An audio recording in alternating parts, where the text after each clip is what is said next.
पायलटचा वापर करून अजितदादांचा घातपात असू शकतो. रोहित पवार यांचा मोठा आरोप. स्फोट घडवण्यासाठीच अतिरिक्त इंधन भरून दादांचं विमान मुद्दाम क्रॅश केल्याचाही दावा.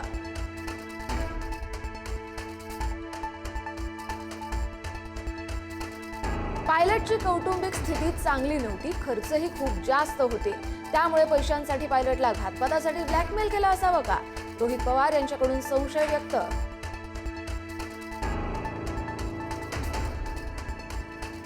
श्वेता सिंग या डीजीसीए मधून रॅकेट चालवतात. त्यांचे फार मोठे कनेक्शन्स आहेत. त्यामुळेच तपासादरम्यान श्वेता सिंग यांना डीजीसीए समितीत ठेवू नये. अजितदादांच्या अपघाताच्या निष्पक्ष चौकशीसाठी रोहित पवार यांची मागणी.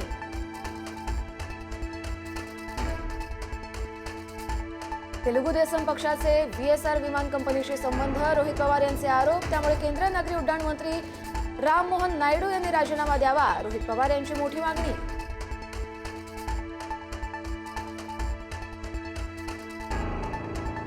अजित पवार यांच्या अपघाताची सीबीआय चौकशी व्हावी, राष्ट्रवादीची मागणी.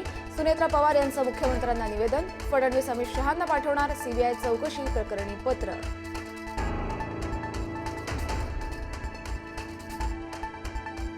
राष्ट्रवादी विलिनीकरणाच्या चर्चेसाठी पार पडलेल्या 9 बैठका. विलिनीकरणाच्या चर्चेआधी अजित पवार यांनी घेतली होती एनडीएची परवानगी. विलिनीकरणाला एनडीएनं त्यावेळी ग्रीन सिग्नल दिल्याची माहिती.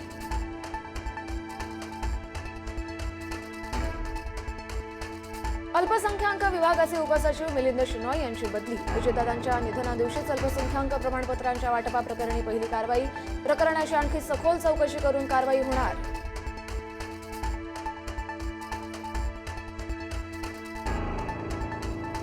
मुस्लिम समाजासाठी राबवण्यात येणाऱ्या जात प्रमाणपत्र प्रक्रियेला ब्रेक. शासनाकडून सुधारित शासन निर्णय.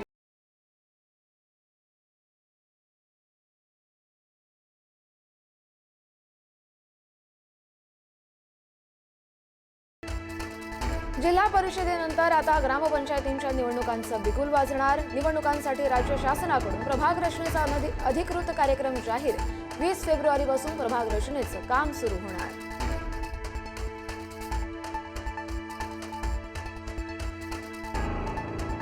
25 फेब्रुवारीला मुंबई पालिकेतील स्वीकृत नगरसेवकांची होणार घोषणा. इच्छुकांची आपापल्या पक्ष श्रेष्ठींकडे फिल्डिंग. स्वीकृत नगरसेवकांना मतदानाचा अधिकार नसला तरी सभागृहात चर्चेत सहभागाची संधी.